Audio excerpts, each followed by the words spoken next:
Raymond was 42 years old, made $66,000 a year as a trucking dispatcher, and at 6:17 a.m. on a Tuesday morning, he learned his 5-year marriage was worth exactly $10,000. The discovery wasn't made in a tearful confession or a heated argument. It was silent, clinical, and insulting. It was sitting on the polished granite countertop of their kitchen in Maryvale, Phoenix, in a plain white business envelope. His name, Raymond, was written on the front in his wife Lila's elegant, detached script. Inside, he found a stack of 100 crisp, new $100 bills. Tucked within the stack was a small Post-it note, the kind Lila used to leave reminders for the dry cleaning. This one had only 2 words on it: final help. He stood there in the pre-dawn quiet, the only sounds the hum of the $1,200 Samsung refrigerator he'd bought last year, and the faint whisper of the air conditioner fighting the coming Arizona heat. He wore a simple pair of $25 gray sweatpants and a faded t-shirt from a 5K he'd run 3 years ago. The money in his hands felt alien, sterile. $10,000. It was a significant sum, more cash than he'd ever held at one time. But he immediately understood it wasn't a gift. It was a price. It was the fee for his disappearance. He had spent the last 5 years pouring every spare dollar, every ounce of his energy, into this house and this marriage. He'd covered the $2,800 mortgage for the last 18 months straight when Lila's interior design business hit a slow patch. He'd paid the $450 monthly utilities, the $120 internet bill, the surprise $3,400 bill for the new water heater. He did the math in his head, a frantic, sickening calculation. It was well over $100,000. His $66,000 salary, which her parents always referred to with a faint, pitying smile, had been the foundation keeping their shared life from collapsing. And in return, he was being offered a severance package.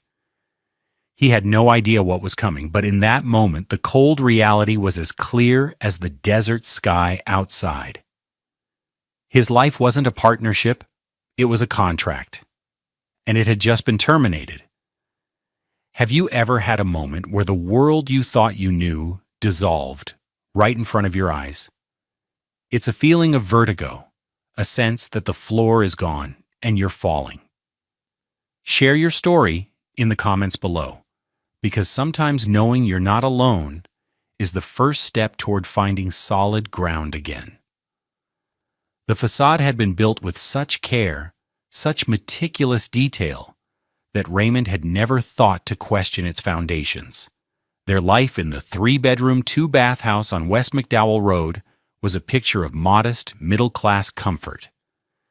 It was a life he was proud of, a life he had built with his own 2 hands. The lawn was his domain. He'd spent a full weekend and $600 at Lowe's laying down new sod 2 summers ago. The sprinkler system, a constant battle against the Phoenix sun, was his to maintain. He was the one who got up on the ladder to clean the gutters, the one who spent hours on YouTube learning how to fix the garbage disposal, saving them a $250 plumber's fee.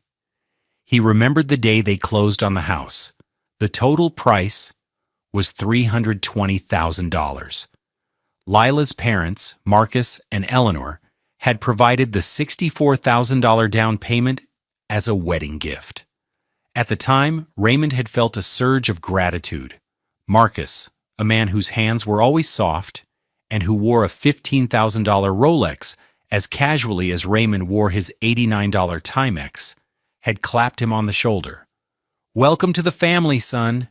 This is to give you 2 a solid start." Lila had beamed, her deep brown skin glowing against the white of her $1,200 sundress. Raymond, in his best $300 suit from Men's Warehouse, felt like he'd finally arrived. He was a black man from a working-class family, and he was building a life with a beautiful, ambitious woman. He had felt seen, accepted. He had no idea how wrong he was. The financial arrangement had seemed simple enough. Lila's name was on the deed alongside his, but the mortgage was primarily his responsibility. "My income is more variable, Ray," she'd explained, gesturing around her home office, which he had painted and furnished for just under $2,000. "You're the steady one. It just makes more sense for the big bills to come from your account." Her business, which involved consulting with wealthy Scottsdale homeowners on things like minimalist aesthetics and feng shui, seemed to generate more impressive Instagram posts than actual income. She had the right look: the $8,700 Armani suits for client meetings, the white BMW 3 Series that cost $43,000, a car for which he'd co-signed the loan. Their evenings had a rhythm. He'd get home from the dispatch center around 6 p.m., the smell of diesel fumes still clinging faintly to his clothes. He'd change into his comfortable clothes, a $15 t-shirt and shorts, and start dinner. He was the cook. He found a quiet satisfaction in it. Chopping vegetables, seasoning chicken, the simple act of providing. He'd make his specialty, a spicy jambalaya, the ingredients costing around $40 and feeding them for 2 days. Lila would drift in around 7 p.m., smelling of her $250 Tom Ford perfume, and set her $3,500 Chanel handbag on the counter, the very counter where the envelope would one day sit. "Oh, that smells wonderful, honey," she'd say, kissing his cheek without making full contact. She'd pour herself a glass of $60 Sauvignon Blanc while he drank a glass of water. She'd talk about her day, about the impossible demands of a client in Silverleaf, about the thread count of Egyptian cotton sheets, about the tragedy of a poorly chosen paint color. Raymond would listen, nod, and ask questions. He didn't always understand her world, a world of obscene luxury and manufactured problems, but he loved her, and so he tried. He'd ask about her parents, and she'd give a brief, dismissive update. "Oh, they're fine.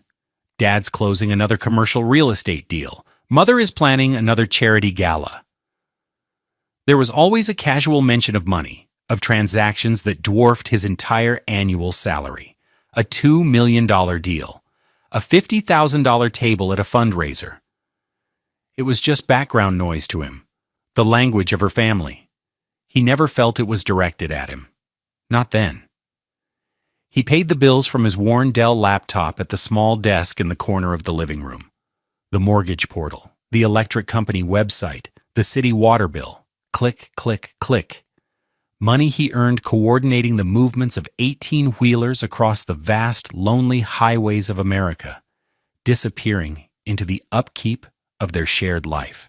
He tracked it all in a simple Excel spreadsheet, a habit born from a lifetime of needing to know where every dollar went. It wasn't about mistrust. It was about responsibility. He had a column for the mortgage, a column for utilities, a column for groceries.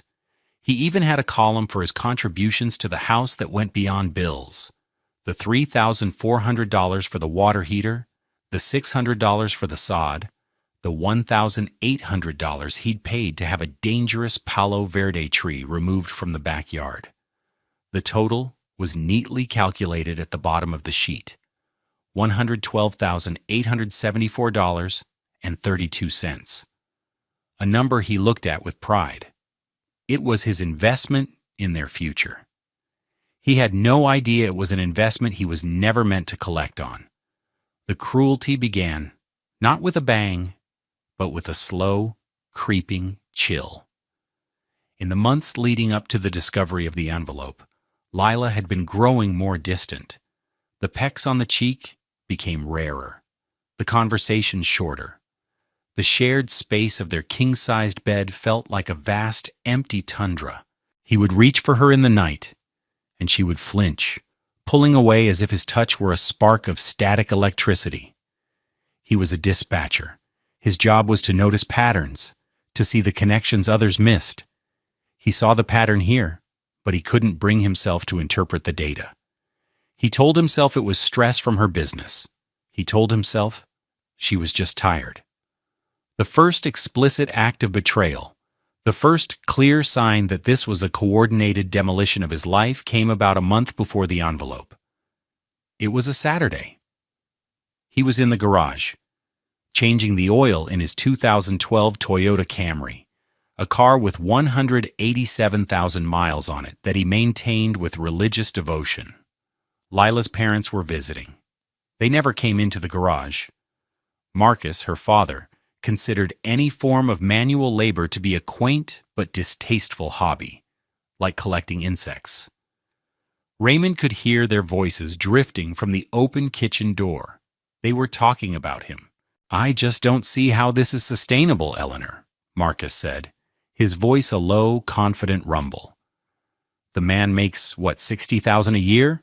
It's admirable, I suppose, in a working-class sort of way. But it's not a future. Not for our Lila." "He's a good man, Marcus," Eleanor replied, but her voice lacked conviction. It was the tone one used to describe a loyal but dim-witted family pet. "He's stable." "A rock is stable, Eleanor. It also doesn't move," Marcus scoffed. "She's outgrown him. It's obvious. She's flying and he's changing the oil. We need to help her find a way to land softly, without any complications." Raymond froze, the wrench in his hand suddenly feeling impossibly heavy. His knuckles were greasy, his t-shirt stained. He had never felt so small, so thoroughly dissected and dismissed. He heard Lila's voice then, quieter, but sharp. "Please, not here? He could hear you?" There was no defense of him in her tone, no anger at her parents' condescension, only the fear of being caught. It was a conspirator's whisper. He quietly closed the garage door. The sound of their voices cut off. The sudden silence was deafening. He felt a hot, shameful flush creep up his neck. He had thought he was part of the family. He was just a complication. The next scene in the unfolding drama took place 2 weeks later at Marcus and Eleanor's palatial estate in a gated Scottsdale community. It was a 7,000-square-foot monument to beige, with soaring ceilings and windows that looked out onto a golf course so green it looked artificial. They were there for a family dinner, an ordeal Raymond always dreaded. He felt like an exhibit at a zoo, the working man, there to be observed by Lila's family of investors, lawyers, and surgeons. During dinner, served on $300 a plate china, Marcus turned his attention to Raymond. "Raymond," he began, dabbing his lips with a linen napkin, "Lila tells me you're still enjoying your dispatching work." The way he said the word dispatching made it sound like a terminal illness. "I do, Marcus. It's a good job. Keeps me busy," Raymond said, his voice even. He refused to be baited. Of course," Marcus said, waving a dismissive hand. "But have you thought about the future? About ambition? A man needs to build something. An empire, however small." He gestured around his dining room, at the original art on the walls worth more than Raymond's house. "You can't stay in the same place forever. It shows a lack of drive." Lila said nothing.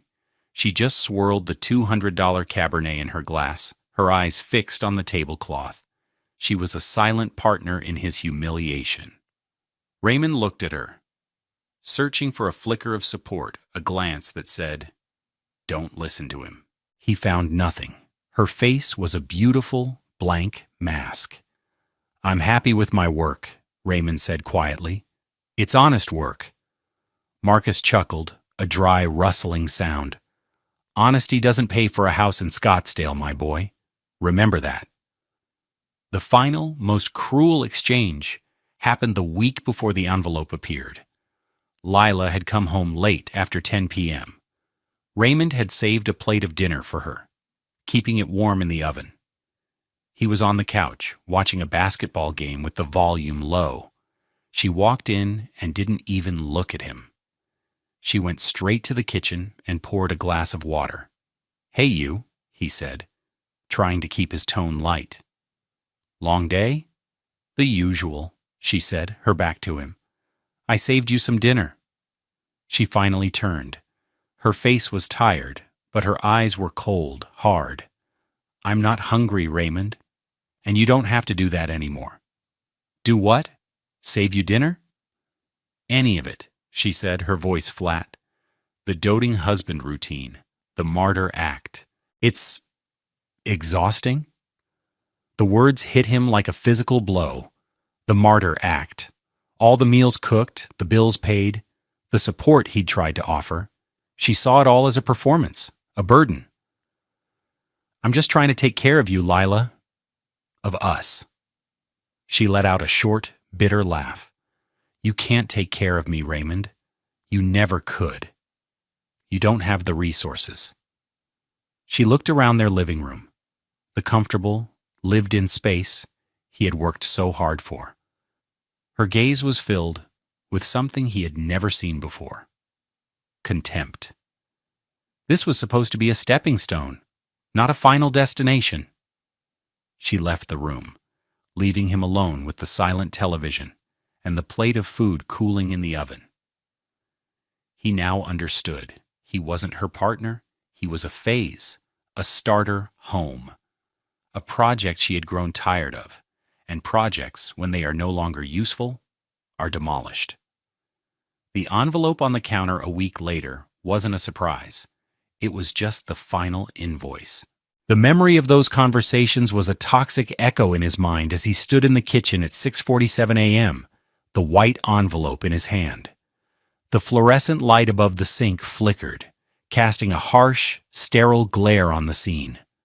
A light bulb he'd replaced just last month, a $12 specialty bulb. He focused on the details, a desperate attempt to anchor himself in reality. The feel of the cheap paper of the envelope, thin and unsubstantial. He ran his thumb over his name, the ink of the pen slightly raised. He could almost feel the pressure of Lila's hand as she wrote it. He pulled out the stack of bills again. They were impossibly crisp, sequential. Fresh from a bank teller's drawer. This wasn't cash pulled from an ATM. It was procured, planned. He fanned the bills, the faces of Benjamin Franklin looking up at him, a jury of silent green judges. The smell was sharp, a mix of ink and cotton paper, the smell of a transaction. He saw the post-it note again, stuck to the top bill. Final help. The word help was the deepest insult. It wasn't a settlement, not a buyout. It was charity, a handout to the poor, unfortunate man they were shooing out the door. It was designed to make him feel small, to make him feel like a beggar who should be grateful for the scraps.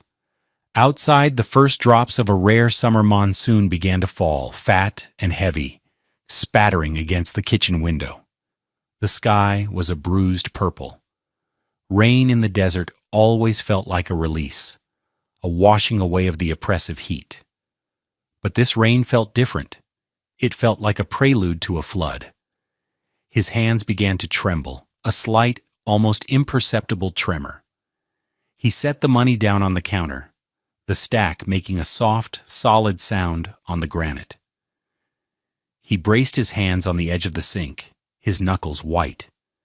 He stared at his own reflection in the darkened window, a faint, ghostly image of a man he barely recognized.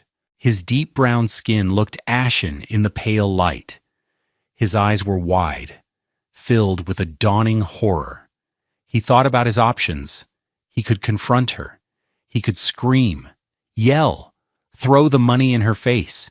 He could demand an explanation, demand to know how the woman he had shared a bed with for 5 years could be so callous, so utterly dismissive of their life together. The outrage was a physical thing, a hot coil tightening in his chest. He wanted to break something. He wanted to make a sound as loud and as damaging as the silence she had left him in. But then he thought of her father's smug, condescending smile. He thought of their calculated words, complications, land softly. They were expecting a scene. They were expecting him to be emotional, irrational.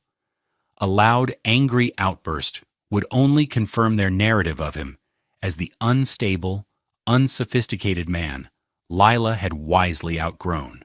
They would use his anger against him, paint him as the villain, and justify their paltry $10,000 insult.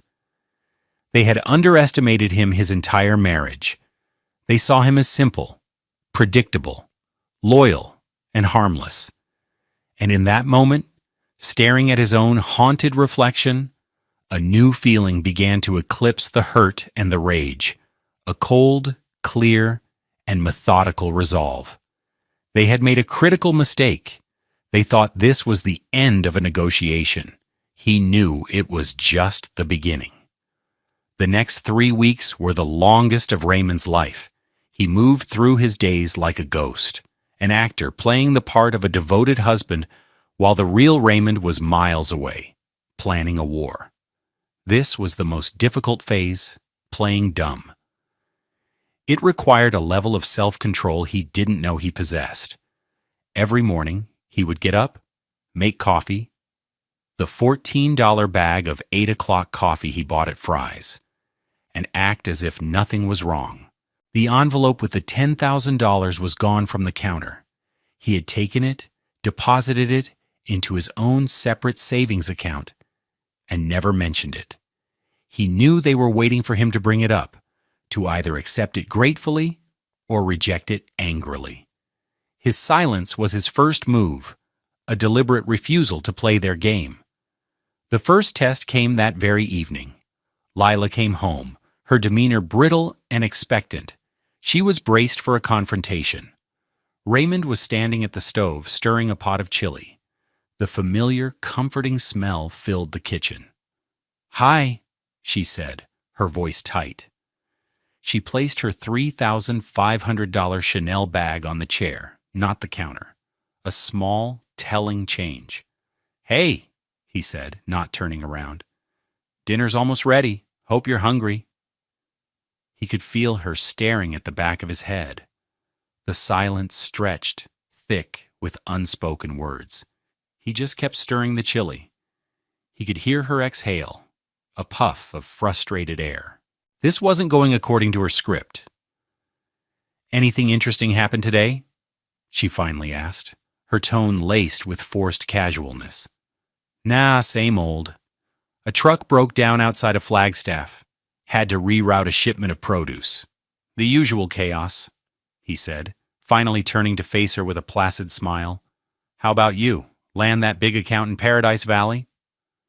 Her face was a mask of confusion. He was acting completely normal. Too normal. No, not yet.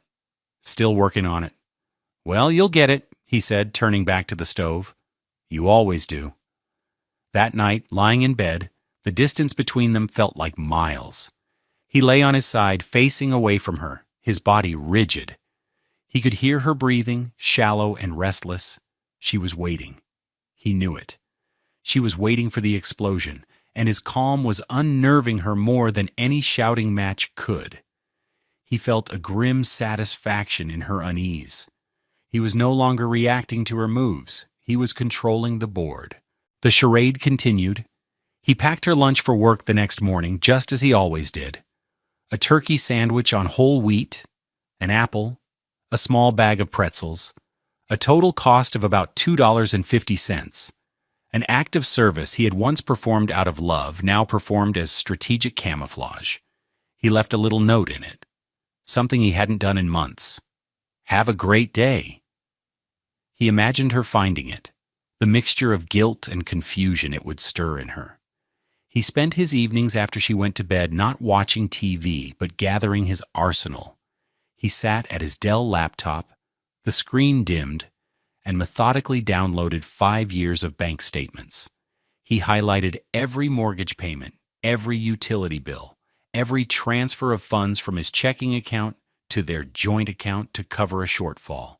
He printed out the receipts he'd saved in a folder in his email, the one for the $3,400 water heater, the one for the $1,800 tree removal, He found the original loan documents for her BMW, the one he had co-signed, making him legally liable for the $43,000 debt.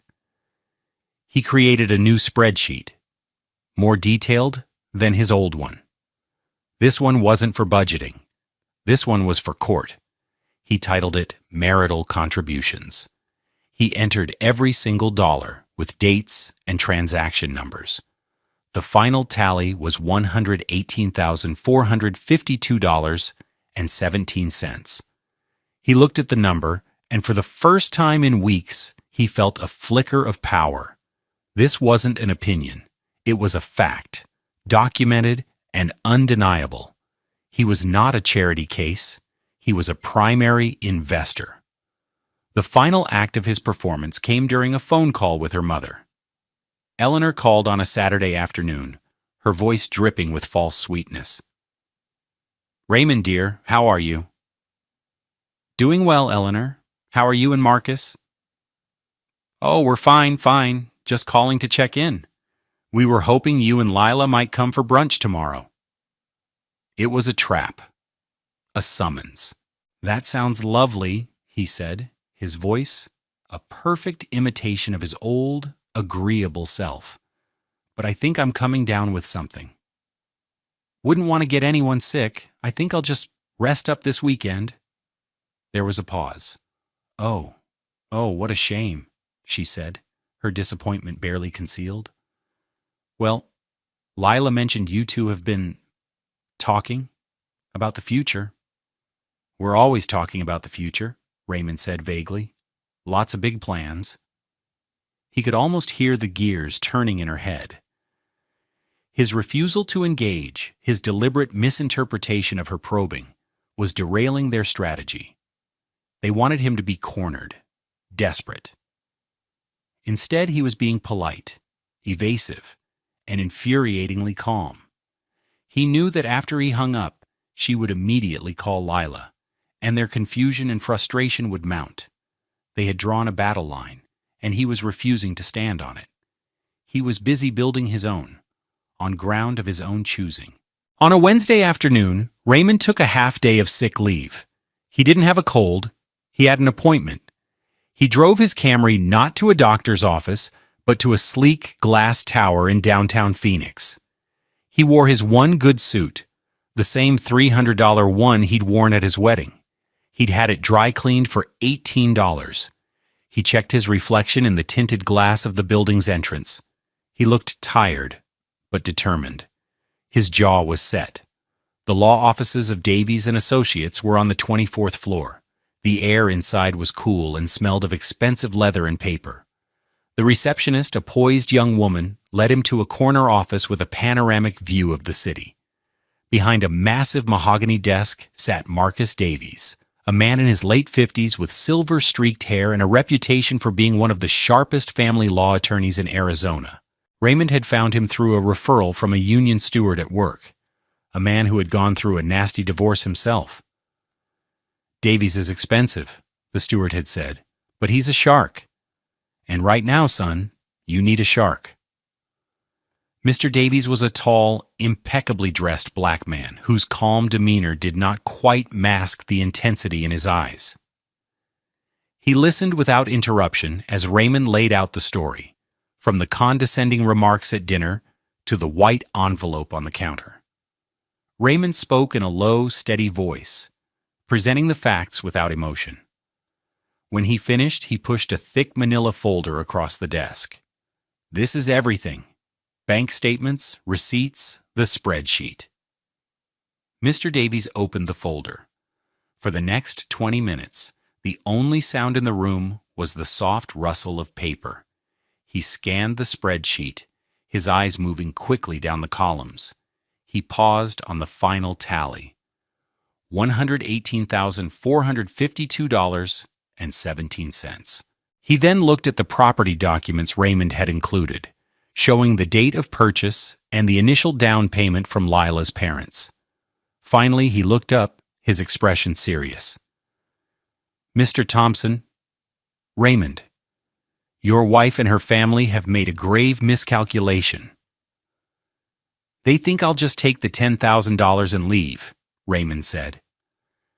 They are counting on your sense of decency and your lack of resources, Davies said, leaning back in his $4,000 Herman Miller chair. They believe they can intimidate you into surrendering your equity. They are wrong. He explained the law in clear, simple terms. In Arizona, a community property state, any asset acquired during the marriage, Beard is generally considered to belong to both spouses equally. While the down payment was a gift to Lila, the appreciation in the home's value during the marriage, Massim Imastin Ikriin Harj, and any mortgage payments made with community funds, which Raymond's salary certainly was, constituted community property. The house was purchased for $320,000 5 years ago, Davies said, pulling up a real estate app on his monitor. The current estimated market value for a home of that size in that part of Maryvale is approximately $510,000. That's $190,000 in appreciation. He started doing calculations on a legal pad. Your direct contributions to the mortgage principal, plus your half of the appreciation, minus her half of the gifted down payment.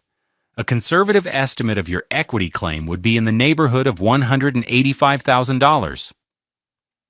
Possibly more. Raymond felt a wave of dizziness. $185,000. The number was so large it felt unreal. What's the next step? Raymond asked, his voice hoarse. The next step is to stop speaking to them. No calls, no texts, nothing. From this moment on, I speak for you, Davies said. His fee was, as the steward had warned, steep. A $5,000 retainer, billed at $600 an hour. Raymond didn't hesitate. He pulled a cashier's check from his jacket pocket. It was for $5,000 drawn from the $10,000 his in-laws had so graciously provided. He was using their own money to fund his counterattack. He slid the check across the desk. Davies looked at the check, then back at Raymond, and a slow, appreciative smile spread across his face. Well played, Raymond. Well played indeed. He picked up his pen. Now, let's draft a letter. We'll send it via courier tomorrow morning. We want them to receive it at the same time.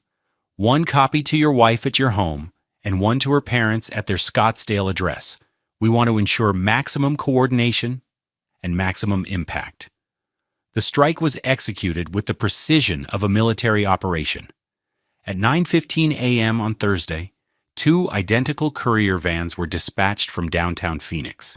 One headed west toward the modest suburb of Maryvale. The other headed east toward the manicured opulence of Scottsdale. Inside each van was a crisp, letter-sized envelope made of thick, expensive cardstock, bearing the insignia of Davies & Associates.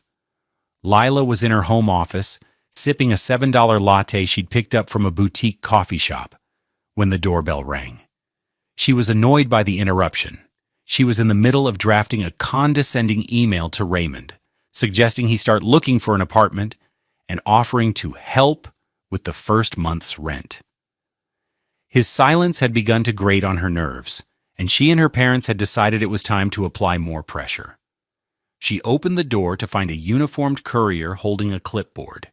She signed for the envelope, her curiosity piqued. It felt heavy, important. At the exact same moment, 30 miles away, Eleanor was in her sunroom, reading a biography of Coco Chanel. The doorbell chimed, and her housekeeper, Maria, answered it. A few moments later, Maria entered the sunroom holding an identical envelope. For you and Mr. Marcus, ma'am. Marcus was on the back patio, on a conference call regarding a multi-million-dollar land acquisition. Eleanor took the letter out to him. He ended his call with an impatient sigh, annoyed at the interruption for what he assumed was another invitation to a charity ball. Lila sat down at her desk and slit open her envelope with a silver letter opener. Eleanor and Marcus stood by their resort-style pool and did the same. The letter inside was 2 pages long, printed on heavy, watermarked paper. It began politely enough. Dear Ms. Thompson, this firm has been retained to represent your husband, Raymond Thompson, in the matter of the dissolution of your marriage. Lila's breath caught in her throat. Dissolution of marriage. The words were so cold, so final. Raymond hadn't even spoken to her. He'd hired a lawyer. Marcus's eyes scanned the first paragraph and he let out a short, contemptuous laugh. He got himself a lawyer. How pathetic. What's he gonna do? Sue us for his old t-shirts? But as they continued to read, the laughter died. The tone of the letter shifted from formal to devastatingly precise. It was written by Mr. Davies, but it was Raymond's voice, Raymond's meticulous data, that formed its core.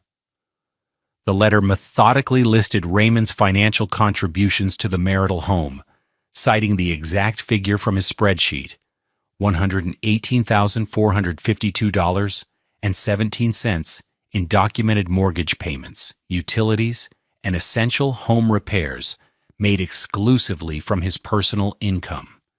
It included a reference to an attached itemized appendix. Then came the hammer blow.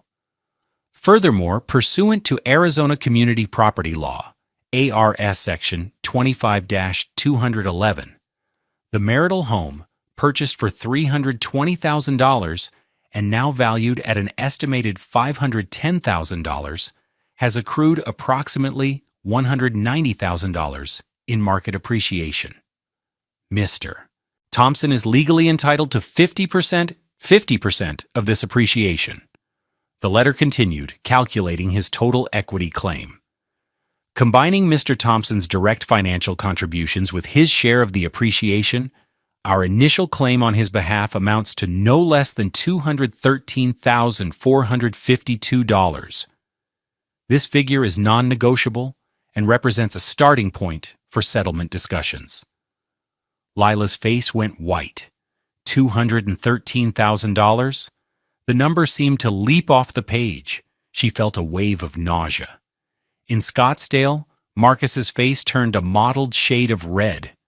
This is insane. It's extortion, he sputtered, the letter trembling in his hand. The house was our gift. It says the down payment is considered her sole property, Eleanor said, her voice a frightened whisper as she read over his shoulder. But the rest? Marcus, did he really pay all that? The letter had one final brutal paragraph.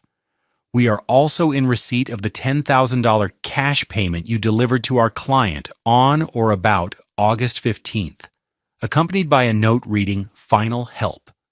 We have interpreted this as a bad faith attempt to circumvent community property law and will be citing it as evidence of malicious intent should this matter proceed to litigation.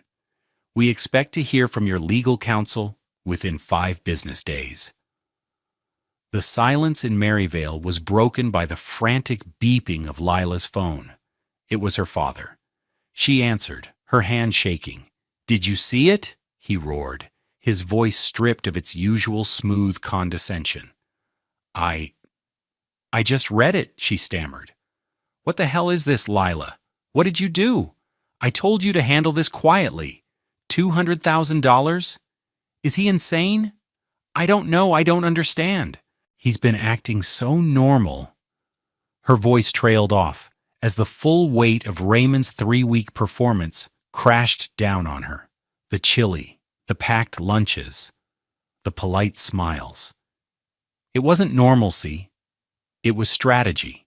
He hadn't been dormant. He had been gathering ammunition. Raymond was at work, sitting at his dispatch console, calmly directing a driver through a thunderstorm in West Texas. His personal phone, which he'd set to silent, began to light up on the desk beside him. First, a call from Lila. He ignored it. Then, a text. "Lila, we need to talk. Now." He ignored that too. A minute later, another call. This time from Marcus. He let it go to voicemail. Then a flood of texts. "Lila, Ray, what is this? Call me back. You can't be serious." Lila. "A lawyer? After everything we've been through?" Lila. "My father is furious. You have no idea what you've just done." He took a sip of his lukewarm coffee from his thermos. He felt nothing. No anger, no triumph, just a quiet, resolute calm. He had been underestimated, dismissed, and insulted. He had been treated not as a partner, but as a temporary employee to be let go with a pittance. But they had forgotten one crucial thing about his job. A dispatcher's entire world is built on logistics, on evidence, on the cold, hard facts of routes and numbers. And he had all the facts on his side. The storm they were now experiencing was not of his creation. It was a consequence, arriving right on schedule. What would you have done in Raymond's shoes? Would you have confronted them immediately, or would you have chosen his path of strategic silence? Let me know your thoughts in the comments. We can all learn from each other's perspectives on navigating difficult situations. The fallout was not a single explosion, but a cascade of consequences, each one a direct result of their own arrogance. The initial shock and rage quickly curdled into panic. Marcus, a man used to bullying his way to favorable terms in business deals, immediately called the number on the letterhead, demanding to speak to Raymond. He was met by Mr. Davies' polite but unyielding paralegal. "I'm sorry, Mr. Vance, but Mr. Thompson will not be speaking with you directly. All communication must go through his legal counsel." "This is a family matter," Marcus bellowed into the phone. "According to the petition we are prepared to file, it is a legal matter." The paralegal responded coolly before disconnecting the call. The first consequence was financial. Marcus was forced to retain his own family law attorney, a woman from a prestigious Scottsdale firm who billed at an eye-watering $1,200 per hour. Their first meeting, which lasted 90 minutes, cost him $1,800, an amount he could easily afford, but the principle of it infuriated him. His own lawyer delivered the bad news after reviewing Mr. Davies' letter and the attached documentation. "He has you cold, Marcus," she said, her tone blunt. "The documentation is impeccable. The mortgage payments are all from his account. His claim to half the appreciation is solid Arizona law. Fighting this in court would be a waste of time and money, and a judge would likely look very unfavorably on the $10,000 cash offer. It looks exactly like what they claim it is, a bad faith attempt to defraud a spouse of their community property." The second consequence was the fracturing of their family's united front. The blame game began immediately. Marcus blamed Lila for not handling Raymond properly. "I told you he was more cunning than he looked. You were supposed to ease him out, not provoke him into hiring a shark." Eleanor blamed Marcus for his arrogance. "You and your condescending speeches at dinner. You pushed him, Marcus. You made him feel like he had nothing to lose." And they both blamed Lila, who found herself trapped in a nightmare of her own making. Her parents, who had always been her safety net, now saw her as a liability, the cause of a very expensive and embarrassing problem. The support she had taken for granted her entire life was suddenly conditional. The third consequence was the slow, grinding process of legal negotiation. Mr. Davies was a master of calm, formal pressure. He refused to engage in angry phone calls. He communicated solely through official correspondence, each letter adding to the Vances' mounting legal bill. He submitted a formal request for financial discovery, demanding access to Lila's business accounts to verify her income claims over the past 5 years. The threat of having her less than successful business financials exposed in a legal filing sent a fresh wave of panic through the family. They had built a facade of effortless wealth and success, and Raymond was systematically dismantling it, brick by brick. The phone calls to Raymond didn't stop, but their tone shifted dramatically. The initial angry demands morphed into pleading. Lila left him a series of voicemails, each one more desperate than the last. First, confusion. "Ray, I don't understand. Why are you doing this through lawyers? We can just talk about this. Then, justification. That money, the 10,000, it wasn't an insult. It was meant to help you get on your feet. We were worried about you. Then, pleading. Please, Ray, call me. My parents are going crazy. We can work something out, just you and me. We don't need these lawyers bleeding us dry. Finally, tears. I miss you, she sobbed into the phone one night. I made a mistake, a terrible mistake. Don't let it end like this. Raymond listened to each message once, his face impassive, and then deleted it. Her tears didn't move him. They were tears of frustration, not remorse. She wasn't sorry for the betrayal. She was sorry she had gotten caught. She was sorry her quiet, simple, predictable husband had turned out to be anything but. After 3 weeks of stonewalling from Mr. Davies, the Vances' lawyer sent a formal settlement offer. It was for $75,000. Mr. Davies replied with a one-sentence email. Our original figure is non-negotiable. 2 more weeks passed. The Vances' legal bill climbed past $20,000. Finally, they capitulated. Their lawyer sent a new letter, agreeing to the full settlement of $213,452, contingent on Raymond vacating the house within 30 days and signing a non-disclosure agreement. Raymond signed the papers in Mr. Davies' office. The final check from his lawyer, after the firm's contingency fee was deducted, was for $185,000. He had turned their $10,000 insult into a life-changing sum. The house, the marriage, the life he thought he had been building, it had all been an illusion. But the equity was real. The consequences were real. And his freedom, he was beginning to realize, was priceless. 6 months later, the roar of a diesel engine was the first thing Raymond heard in the morning, and it was the sound of his own freedom. The sun was just beginning to rise over the Phoenix horizon, painting the sky in shades of orange and pink. He stood in the middle of a dusty lot he was leasing near the airport, sipping coffee from a steel thermos. In front of him sat a gleaming dark blue 2018 Freightliner Cascadia. It wasn't brand new, but with only 300,000 miles on it, it was just getting broken in. It had cost him $75,000 of the settlement money, the single largest purchase of his life. It was his. The title, free and clear, was in a safe at his new apartment. He had quit his dispatching job a month after the settlement was finalized. The work had been honest, but it had also been a cage, tying him to a desk and a salary that others had judged as insufficient. With the remaining settlement money, he had started his own small logistics company, Thompson Freight. It was, for now, a one-man, one-truck operation. He took the long-haul jobs himself, rediscovering the vast, quiet beauty of the American landscape from behind the wheel. When he was back in Phoenix, he used his years of experience to broker loads for other independent drivers, taking a small percentage.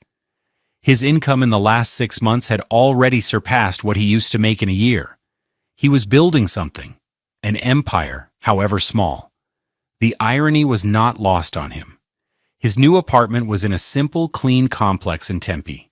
It was half the size of the house in Maryvale, but it felt 100 times larger because it was entirely his own. There was no one to please, no facade to maintain. The furniture was simple and functional, bought from a local store for under $3,000. On the wall above his small dining table, he had framed 2 things. One was the title to his truck. The other was the first invoice his company had ever issued for a load of avocados hauled from California to Texas. The amount was $4,200. It was his own money, earned on his own terms. It was the most beautiful work of art he had ever owned. He was a proud, independent black man, and he was finally living a life that reflected his own values, not the values others had tried to impose on him. He heard from Lila only once more. A letter arrived at his new P.O. box, forwarded by his lawyer. It was handwritten on expensive stationery. In it, she apologized. She said she had been weak, that she had let her parents' values corrupt her own. She said she had sold the house, the market had cooled slightly, so she hadn't made as much as she'd hoped, and was thinking of moving out of state, starting over somewhere new. She wished him well. It was a sad, hollow letter. The apology of a person who had lost a game they didn't even realize they were playing until it was over. Raymond read it, folded it neatly, and threw it in the trash. He didn't hate her. He felt nothing for her at all. Forgiving her wasn't about absolving her. It was about releasing himself from the weight of her betrayal. His peace was more valuable than his anger. True wealth, he had learned, isn't about the size of your house or the brand of your car. It's not about a number in a bank account. True wealth is the freedom to be who you are. It's the quiet dignity of honest work. It's the strength to stand up for your own worth, even when the people who are supposed to love you the most tell you that you have none. It's about building a life on a foundation of integrity, a foundation so solid that no one can ever try to buy you out of it again.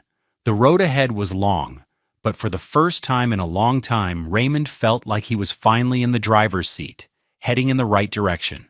We all face moments where we have to decide what we are truly worth. The world will always try to put a price tag on you, but your value is not determined by others. It's declared by you. If this story resonated with you, please like, subscribe, and share it with someone who might need a reminder of their own strength. Join the Love Beyond Pride community, where we celebrate stories of integrity, resilience, and the quiet triumph of the human spirit.